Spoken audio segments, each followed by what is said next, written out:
Thank you all again for being here. Today's conversation is all about the future of DEI, diversity, equity, and inclusion, navigating polarization in 2024. We are seeing in the media a lot of noise, a lot of noise, a lot of criticism about what DEI is. There's a lot of misconceptions and myths, that we're seeing and reading and hearing. And so within our team, we are working with organizations all over that are still fully committed to this work. And the conversation we're going to be having with you all today is the same conversations that we have with our clients. But I want you all to know that, yes, as Janine mentioned in the chat, a lot of incorrect noise. There are companies that are still doing the work. If you are in this work, I hope that you are not getting, discouraged by any means. And so we just want to have an open conversation of, what does the future of this industry in this field look like? I do have a question for you all as you all are coming in. We want to make sure that this conversation is as engaging as possible. We are here to talk with you and not just talk to you.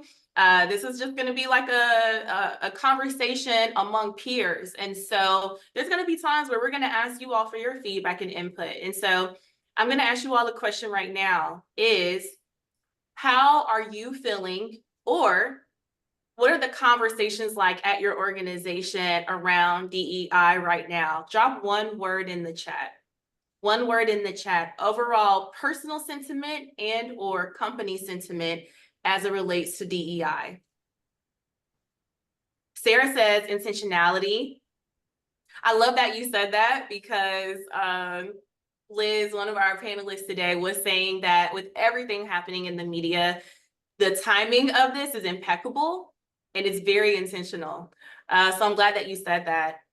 Sylvia said belonging. We have developing, we have impact, commitment, integration, a tale of two stories. Thanks, Robin. Educating, intersectional awareness, committed. For anyone that's still thinking or just joining in, the question is to drop one or a couple of words in the chat around your personal sentiment as it relates to the future of DEI, or your organization's sentiment as it relates to DEI. Pivoting to use emotional safety as a focus, evolving, committed, complicated, and nuanced. Ooh, Anika, that's good. That's good. Okay, well, I don't want to hold us up any further. I do just want to shout out some of our clients that are joining in, as well as some of our team members and friends. So thanks y'all for being here. Don't be shy. Utilize the chat throughout. We are going to take time for questions at the end. So don't be shy, y'all. If there is something that is resonating, say that in the chat. If you have a resource that you have read or a podcast or something that you want to share that is related to the conversation today, share that in the chat, as well. Again, this is a conversation among peers. So I am very, very excited to let me go here to talk a little bit about what we do at Perfeqta, and then we'll turn it over to our panelists as well to introduce themselves.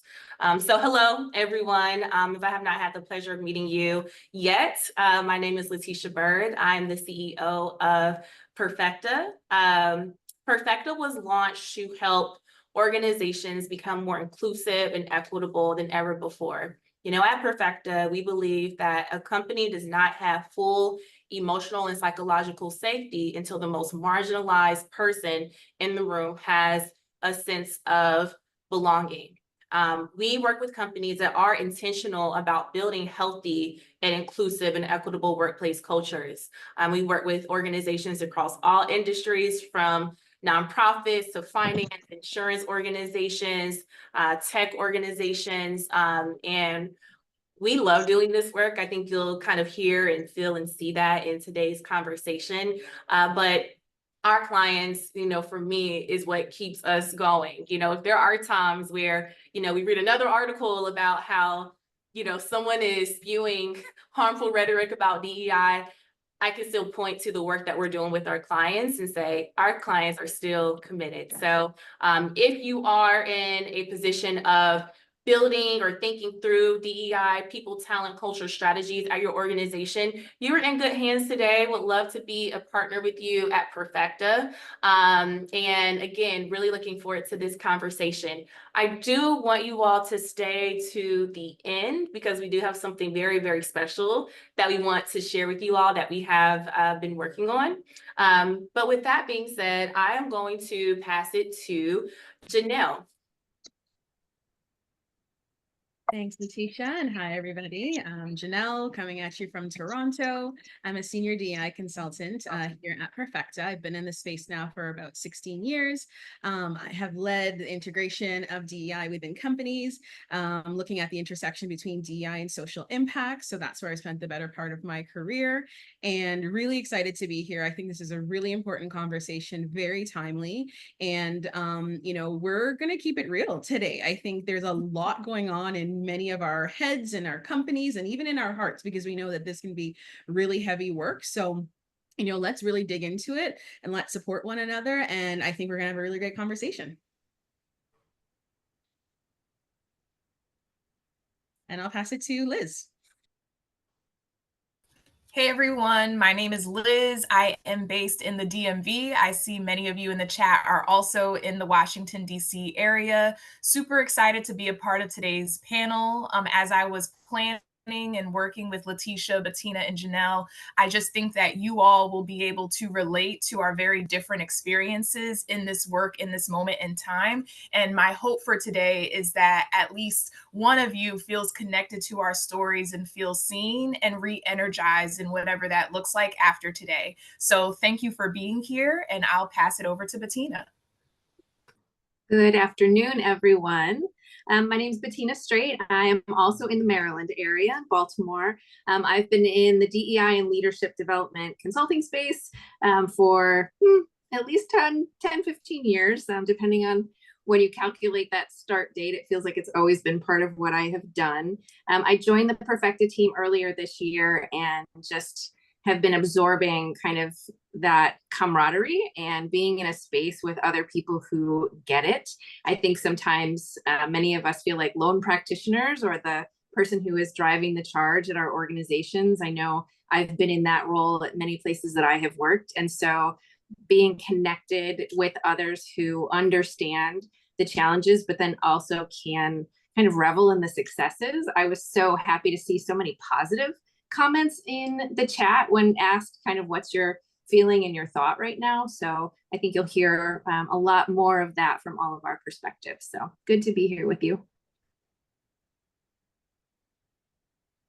Thank you all. And I'm just so honored to be in this space and to get to work with these incredible women every day. So I'm just really excited to hear from y'all and have this discussion. So what we're going to talk about today is how DEI priorities, challenges, and language has shifted over the last 4 years. As you know, June of 2020, post George Floyd, we saw a lot of organizations making commitments, very bold, strong commitments and statements, and that has slowly started to diminish over time. Of course, there are still many organizations committed, but we are seeing that things have shifted. Priorities have changed and DEI has become deprioritized. So we're going to talk about what this means for the industry and what this may mean for your roles as you're navigating it. We're also going to talk through our predictions for emerging trends and the trajectory of company DEI initiatives. What's going to happen next, right?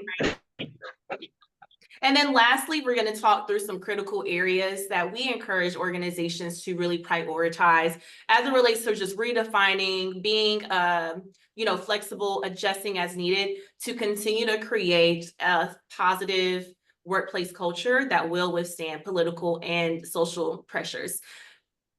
Simply put, if we were to just remove the letters DEI, which has now become such a polarized term, what does it still mean to build an emotionally psychologically safe workplace? What does it still mean to create a workplace where people feel seen, heard, and valued for their identities? Because at the end of the day, companies are much more productive, they're high performing when their employees feel invested in and supported, right? And as you all know, we can call it DEI, we can call it DEIB, DEIA, J, whatever, right? Even if the letters change, right, the work is still so critical and crucial. So we're going to really kind of talk through what this can continue to look like, even with all of the noise that is happening.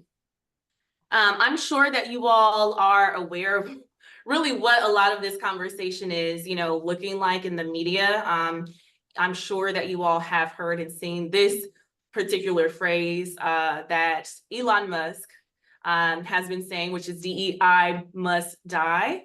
And, this talk around meritocracy.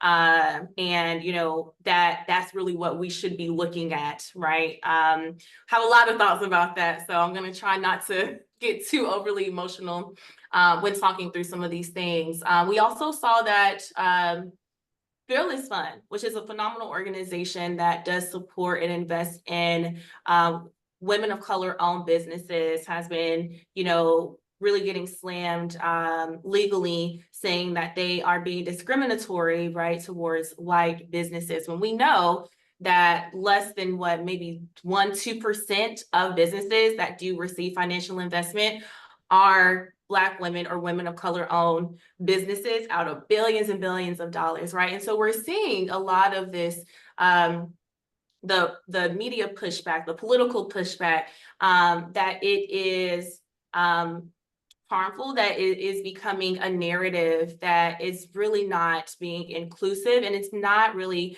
providing a historical lens to how certain people from underrepresented groups have been marginalized, have been excluded, and have been discriminated against the whole time. We are literally losing the plot right in front of our eyes.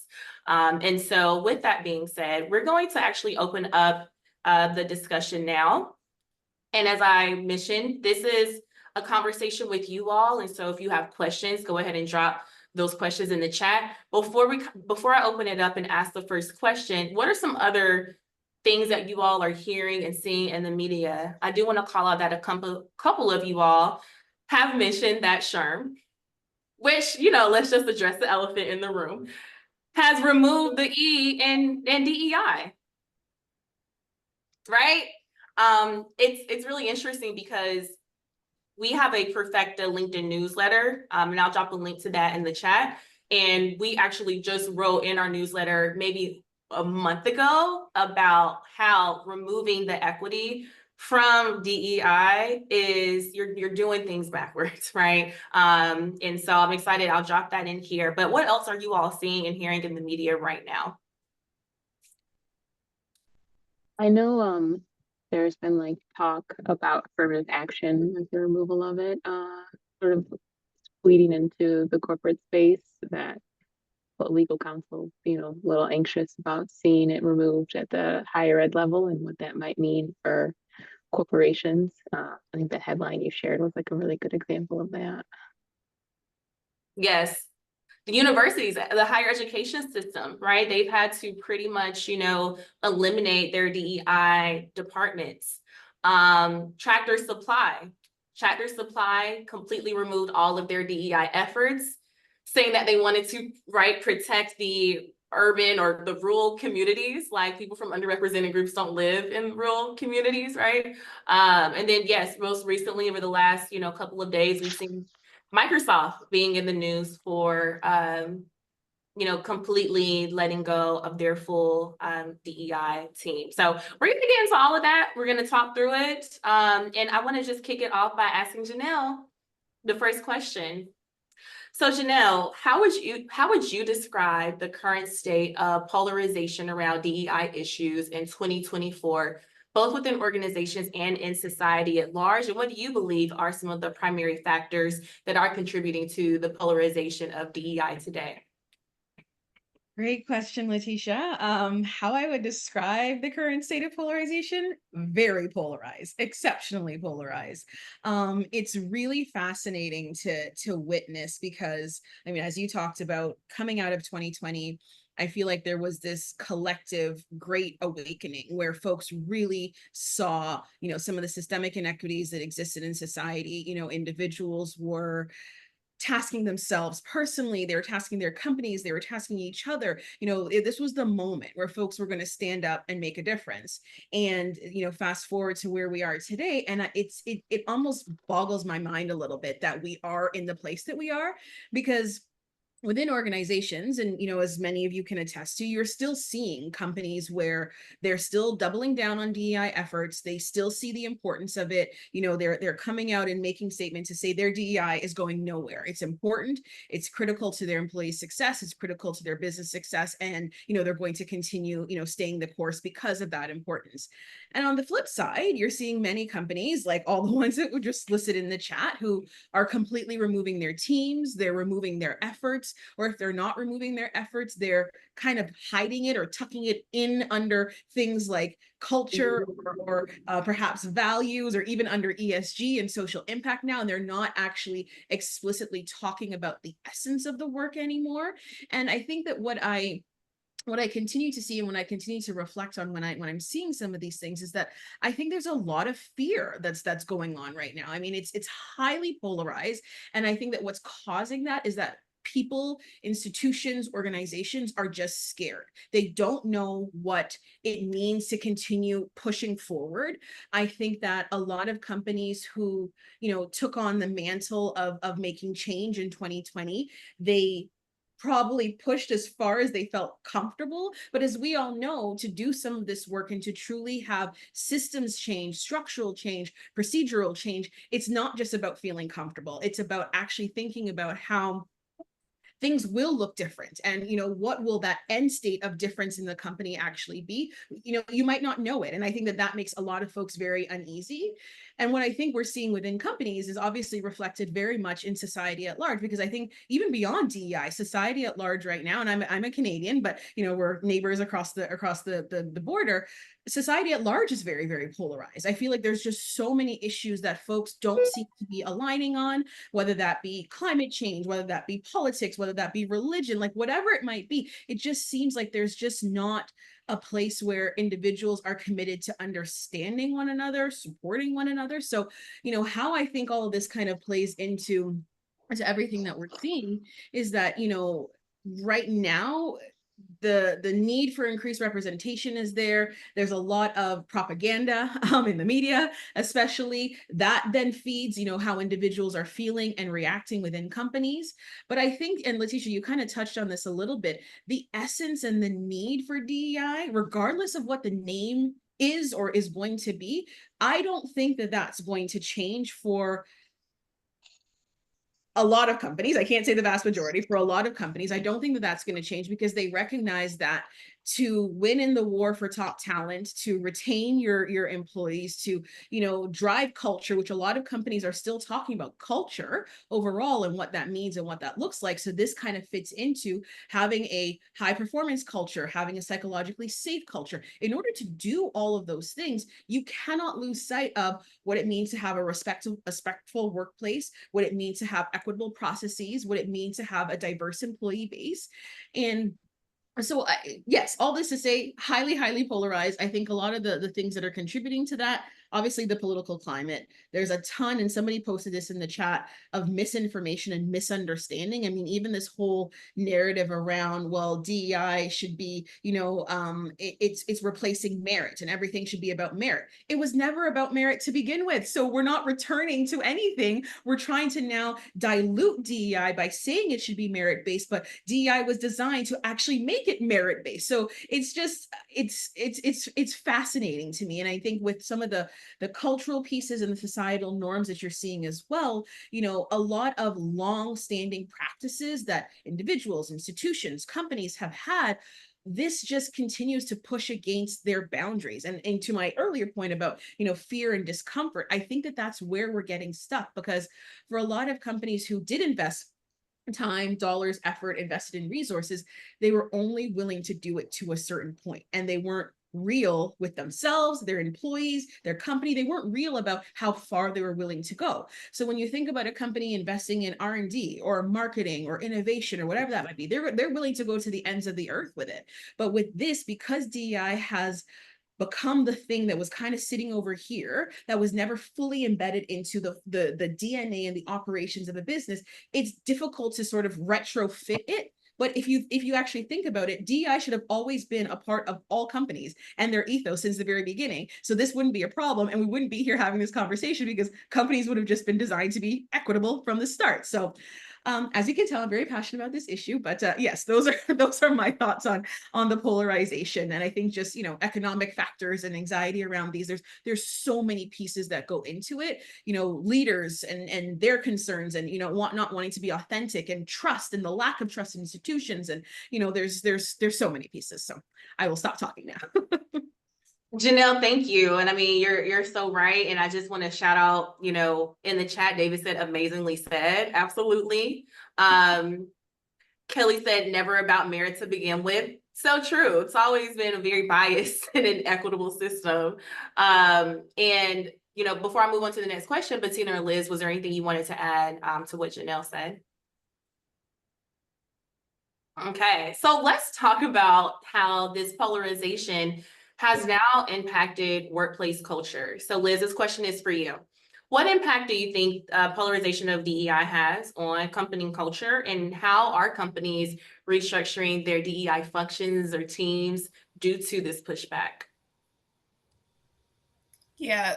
Well, first, I'll say that I think that DEI has always been polarizing, just now, given the political climate and the visibility of it, it seems heightened. But I think Robin put in the chat, this has been something we've always seen. There's always going to be that classic pushback against racial equity work, and the pendulum always swings.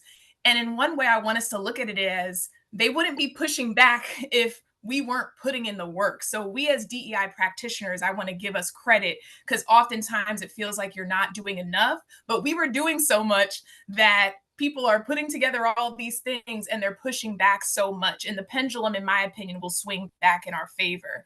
But right now, I feel like in the workplace, there have been and currently are three kinds of individuals. You have the people who have been in opposition of this work from the get-go. Those are the people that give you 1 star in the feedback surveys and leave soliloquies and send emails to your manager and CC you on it saying how they hated the equity session. Then you have your cynics, many of whom may be Black women or people of color like us who believe in the work, but just haven't been satisfied with the level of investment with the work to actually see an impact. So you kind of start to get indifferent, like, yeah, DEI, you're just using it as a phrase, but like, what is it really? And then you also have the champions of the work, the many people in this room who are essentially now being positioned as martyrs because we're being laid off, our jobs are being cut. We're constantly receiving this pushback, many of whom are also Black women and women of color in these leadership positions who are now losing their job. And just to be transparent, I too am someone who has been impacted by that. I was at Google last year and I was laid off from my position. Google laid off many positions, but they definitely weren't necessarily protecting DEI rules. They folded that right on into the layoffs.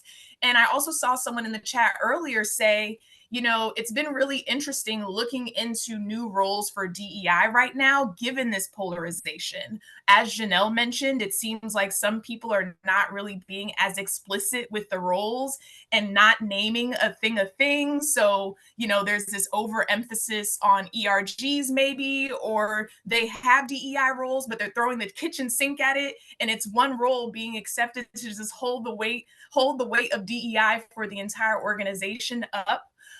There's also organizations that are now having roles available, but it's extremely competitive because so many people are being laid off. So the expectations for the individuals in this role, it just seems like some organizations are not really aligned about what it takes to hire a successful DEI practitioner. So if you're at a law firm, now they're saying you have to be a lawyer, you have to be a DEI practitioner, you have to be all these things. If you're at a tech company, well, we need someone else from tech. But if tech has a problem with representation, how are you going to need someone with a tech background to hire into this role? And it's DEI, it transcends various industries. So I'll be really honest, I've been very frustrated. I've been battling imposter syndrome in this, journey of looking into other full-time roles. And I have kind of been discouraged and starting to figure out, like, is it time to transition and looking into other roles? Because I know DEI is going to happen elsewhere. And it's just, what is the job security? What is the stability of these roles if we're seeing Microsoft literally laying off an entire DEI team? So that's just where I am right now. And that's what I'm seeing as far as the impact of the polarization at the systems level, but also for me as a Black woman who's trying to find a full-time job in DEI.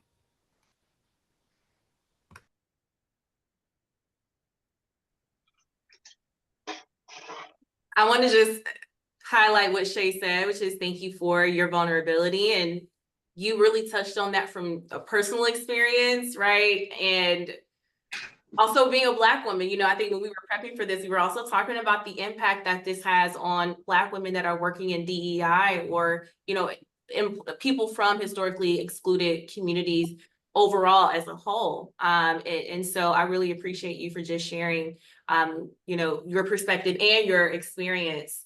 Janelle, Bettina, if you all wanted to add in. Bettina, I see you've already unmuted, so if you wanted to kind of chime into what Liz said, or I could move on to the next question. No, I think both of what Janelle and Liz have shared, I think is that it's the reality versus what we see in headlines, what we're seeing about huge corporations. What I love about this is I think this is relatable again because, the non-newsworthy organizations are in this too. So just appreciate all of that. Absolutely. I mean, these are our lives. This is our career, right? This is our livelihood. These are experiences that are now being questioned and doubted. And yeah. So, Bettina, the question that I have for you is, how can organizations effectively address and manage resistance or backlash against DEI initiatives from employees, stakeholders, or even the broader community? I felt like that was kind of the $1 million question when I was thinking about this one. And I had two thoughts. One is frustrating and sad to say, but I think a lot of folks are going to find themselves having to go back to that business case for diversity. And that's so 2020. No, 2015. But I think that if you don't have your executive leadership buy-in, which is so critical, then you do have to go back to why this works for your organization. How does retention impact your bottom line? How are we recruiting? You look at what's important to the younger folks in the job market right now.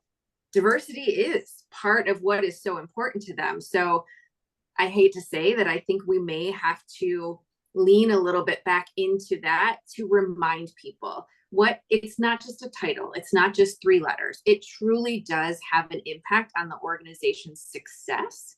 And that's what stakeholders care about. That's what boards care about.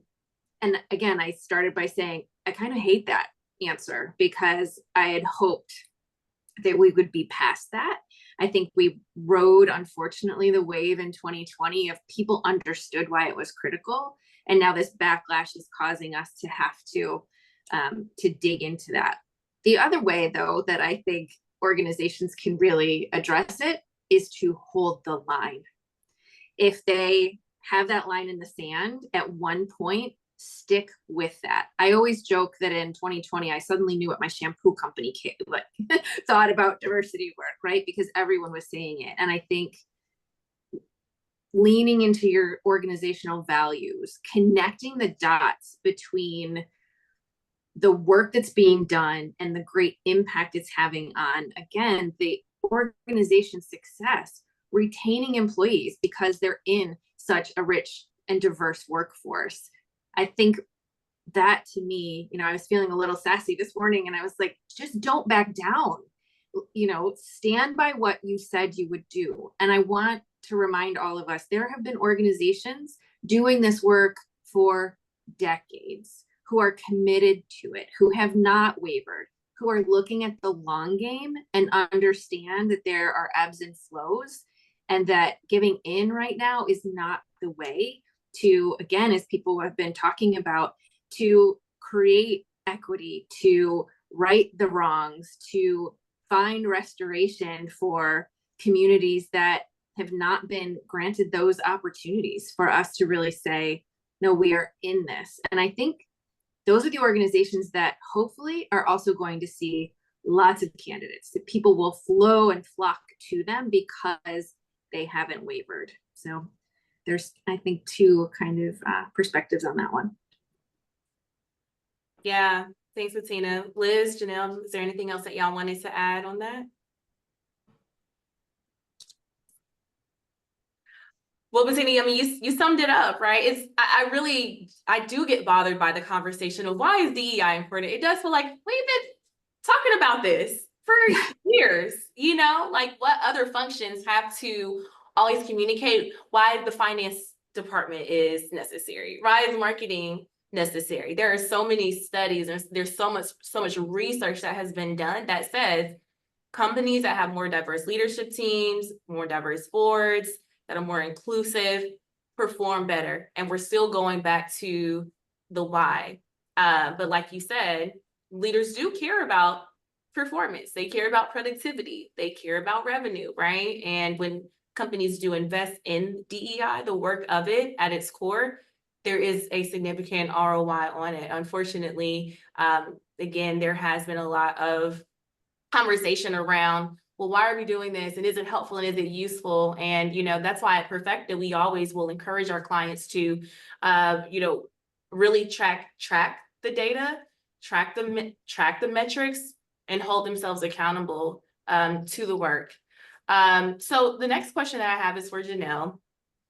Speaking of communication, what communication strategies have helped reduce misunderstandings and hostility towards DEI as a whole? And how do you believe companies can foster dialogue among employees with different views?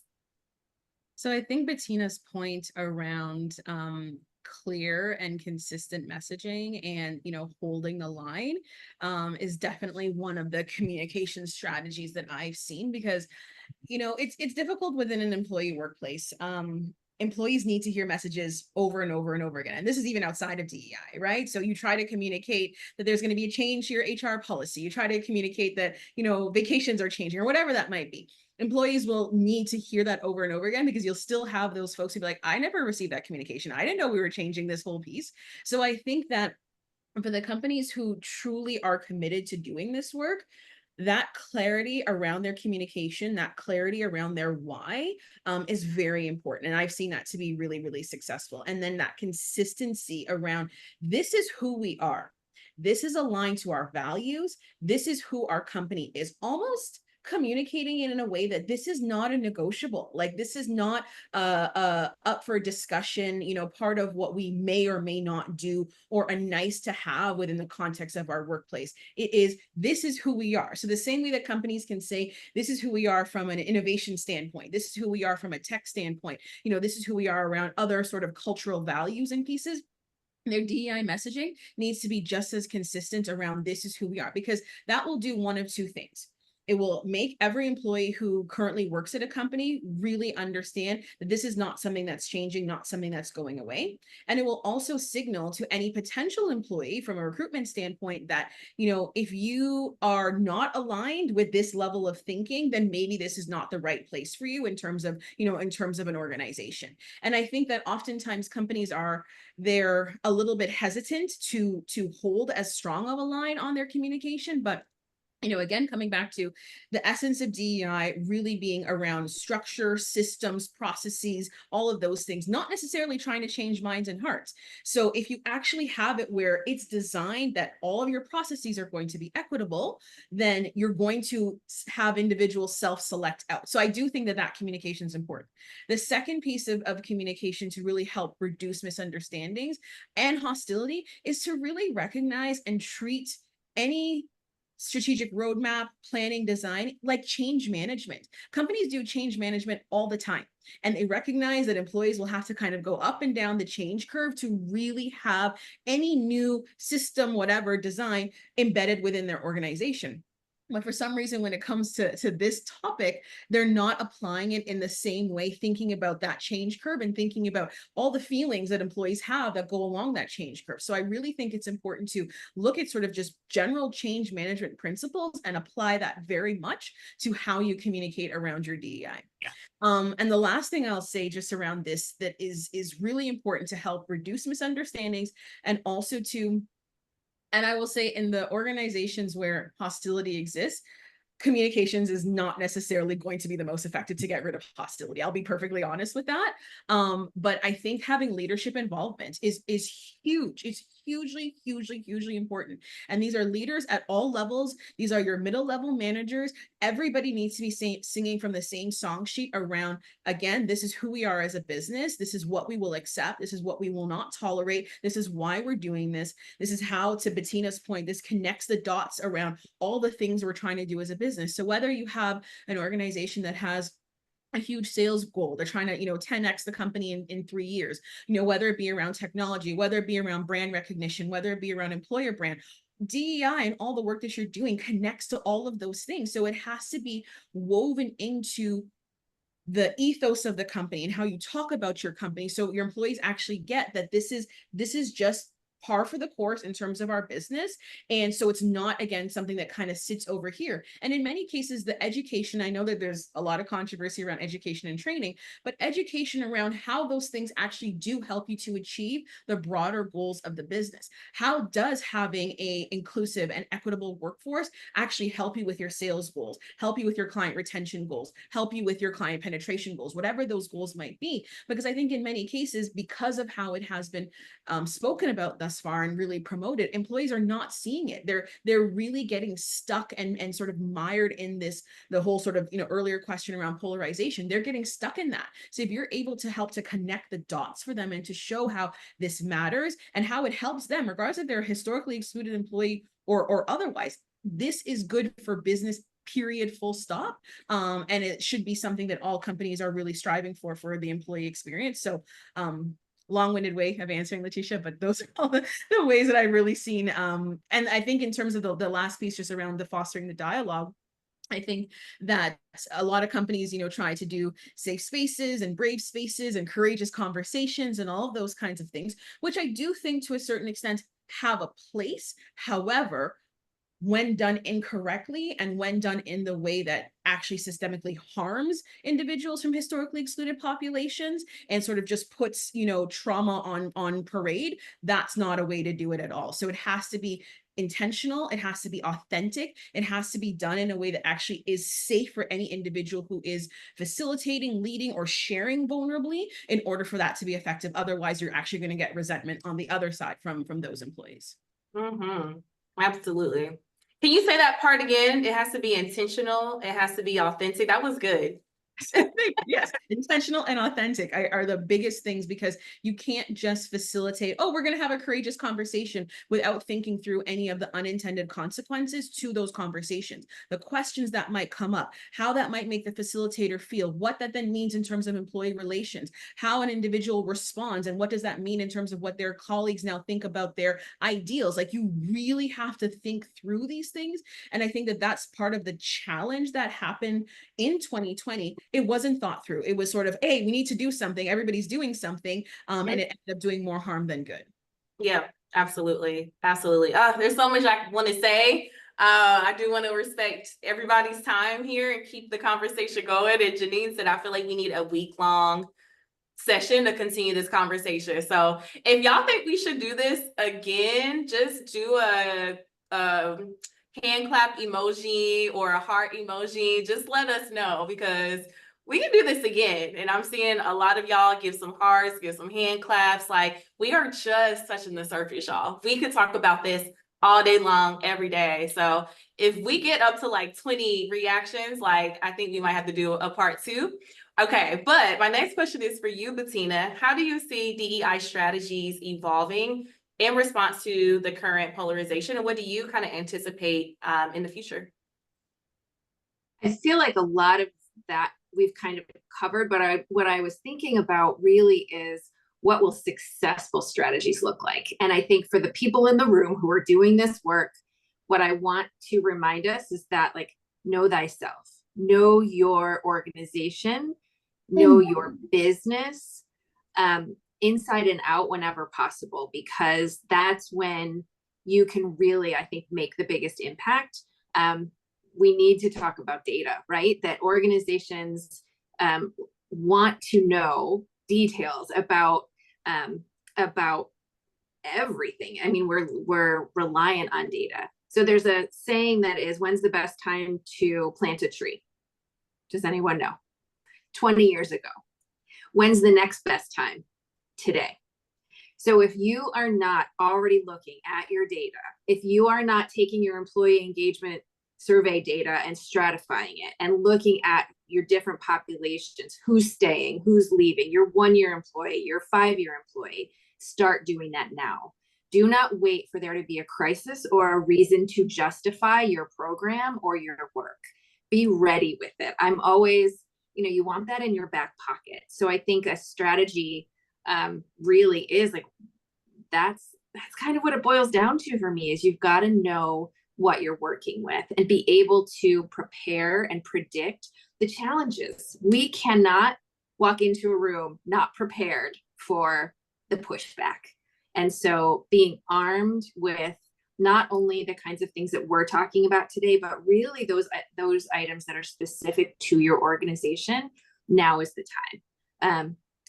And we've got ways to help with that, which I think is what people are craving, is you are not in this alone. So I was a DEI chief inclusion officer of one, party of one at an organization. It was daunting. It was exhausting. It was still exhilarating, but it was tough. And knowing that there are, again, rooms of people who are doing this together, we don't have to reinvent the wheel. So I think that is a strategy as well. Don't try to do this alone. It's too much to bear, and we've got the resources.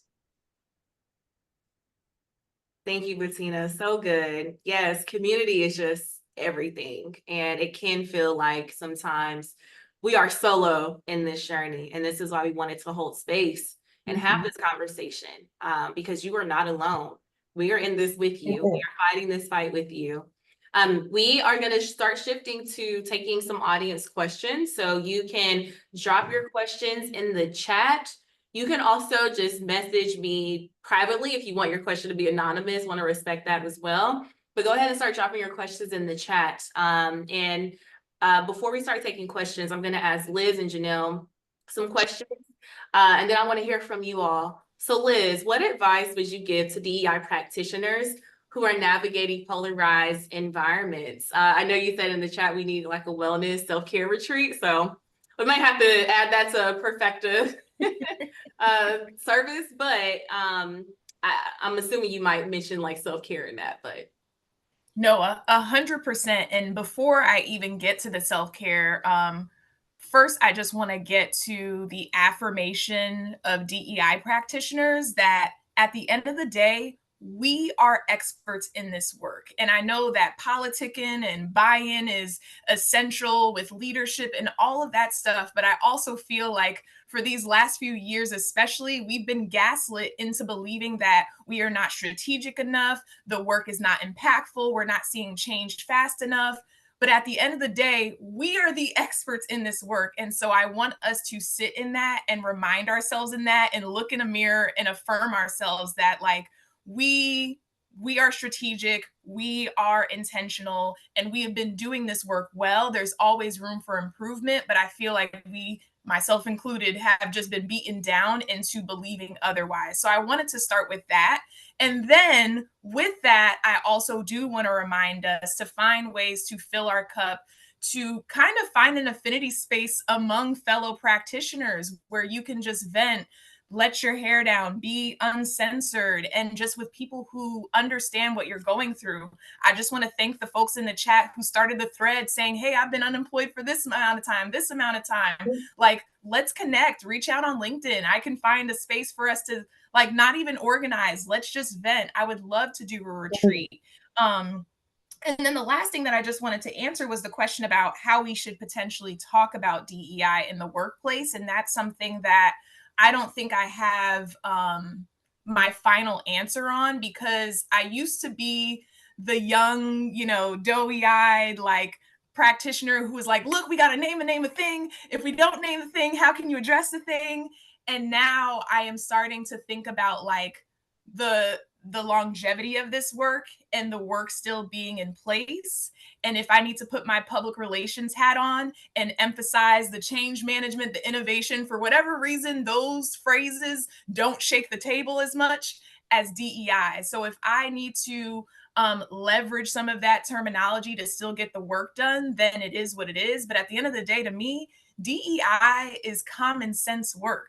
Like, I don't know what the fuss is about, but, like, there are certain things in life, you treat people how you want to be treated. We have graphics explaining the difference between equity versus equality, and I think that right now the squeaky wheel is just getting the most oil. I think I maybe I'm being a little naive, but I do think that a majority of people understand these differences. And right now, just the loudest voices are getting the most attention. And like I said, I'm looking forward to the pendulum swinging back away from them, just like it has in history, and for them to look wild in those history books in the future going against this work.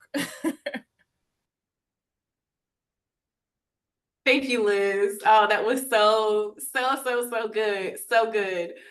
All right, so we're gonna end on a high note, and then y'all, I want to see your questions in the chat. I know y'all got questions. I know y'all got something for us, so start dropping those questions in. But Janelle, to end us on a high note, what are some success stories and lessons learned from organizations that are still committed to this work? Sure. Before I answered that question, Letitia, I just wanted to comment on something Liz said, because when I was doing this work and folks would talk about, well, this phrase makes individuals uncomfortable and maybe we shouldn't approach it this way. And I always ask, whose discomfort are we prioritizing? Why does one individual's discomfort matter or trump more than another's? Because if they're all employees and we're all committed to the employee experience, we should be committed to the employee experience for all. So that's just something I'll leave you all with. But in terms of a high note, I think what's nice that I'm still seeing, smaller companies are getting into DEI. So a lot of the large Fortune 500, they might be sort of removing themselves and canceling budgets and such, but we're seeing smaller companies, like we have a client called the Plexus Group, their company, a small organization in the Midwest, and they're doubling down on their efforts. They're focused on a DEI strategy, a DEI council. They're actually building out ERGs. Even another client that we have, Zero Prostate Cancer. So in the not-for-profit space, which I love to see, they're focused on, really trying to build an equitable culture internally, and then also thinking very thoroughly about how their equity and their cultural competency can then impact their work externally as well. So even connecting that internal culture to the external brand position. So to me, these are tremendous success stories. You have, of course, the Ben and Jerry's of the world, which are still doing, the advocacy work, the justice work, which I think is so critical. There's a bank here in Canada called TD Bank, and East Coast United States. They were willing, when they first started their LGBTQ strategy, they lost a lot of clients because they doubled down on creating an inclusive and equitable environment for all employees. And that's the type of work that gives me hope, where a company is willing to stand up and regardless of the cost of the business, recognize that doing right by their people is what they must do, period, full stop. So I absolutely love that. I feel like that, seeing that level of intentionality, again, that word, is tremendous. And then also I will say, because I want to leave time for audience questions as well, a lot of companies who are still doing this and are still doing this right, they have their DEI practitioners reporting into the CEO. So they're giving it that strategic line of sight. They're giving it that strategic view, which I know really makes a tremendous difference in actually pushing this work forward as well. So, overall, it can seem so daunting with everything that we're seeing and hearing in the media, for sure, but there are definitely still bright spots. There are individuals like all of you on this call today who are committed, and the companies that you're potentially working for. And even within those companies, there are individuals who still want to see this, want to see system change and want to see this really come to fruition in a meaningful way. So those are some of the successes that I've seen, and still give me hope and comfort that regardless of the name it might be called, the essence of the work will still remain.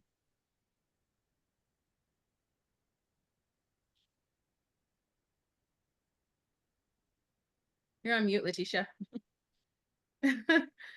I was just talking away. I was saying, Chanel, thank you so much for that. That was just so good. And I hope that you all are taking this in. Let's maybe do 1 or 2 questions. If you all have questions, I feel like you all are probably just like letting a lot of this process and marinate, and based on everyone's kind of feedback, we'll definitely do a part 2 and continue this conversation. But before we turn it over to questions, I want to just share with you something that we've created that's going to be really, really helpful for you all. Something we've been working on for the past few months is our new resource guide, which is the Culture Playbook. What we have found is that there is a huge disconnect between employees and their employers at the moment, where a lot of companies, they want to be competitive, they want to be profitable by hiring the best talent, but the top talent won't stay at the companies if they don't have a defined culture, right? And so really our process for creating this playbook was listening to leaders to understand what their top struggle is when building cultures. We listen to employees' concerns on what makes them feel valued and supported. We also talk with our consultants that's here on this panel as well on how company cultures have changed in the last 3 years and where companies should be really focusing their efforts if they want to be innovative and high performing. It also gives you all a framework on how we assess and measure company culture holistically within an organization. So check out our playbook. It is dropped. There's a link in the chat that is dropped for you all there. And on a side note, if you all are not really sure where to go from here, if you are looking for some guided support, we would love to be your partner at Perfeqta. I'll drop our website in here so you can reach out to us. Connect with us all on LinkedIn. Please follow up with us. Let us know what resonated for you all today. And with that being said, we probably have time for 1 question. And so I'm gonna, the 1 question that I see here is from Sarah, which is, how are folks navigating internal comms in this polarization? We try to share out about different cultural observances at my company, and it has become a headache. So if any one of our panelists want to take that, maybe just a minute or so, and then we'll close out.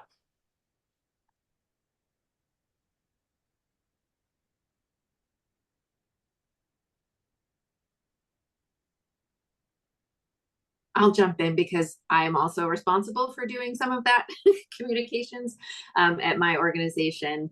And I think it's figuring out what are kind of the meaningful topics, issues, things like that from employees to integrate into that. I don't know if your organization has employee resource groups. We lean heavily on them to kind of guide the direction that a lot of our communications has. So they will bring up different issues. They will talk about the history behind certain observances so that people really understand the nuance. It's not just what maybe some of us grew up learning about different holidays or events or celebrations, but getting into truly understanding one another better. And again, developing that culture that goes beyond surface level. So I think maybe seeing if you can take even some of what you're doing already and digging in deeper with that and seeing what kind of response you're getting. And again, talking with folks, get, if you can do a pulse check or things like that about what's really critical to them, and then figuring out a way to communicate that.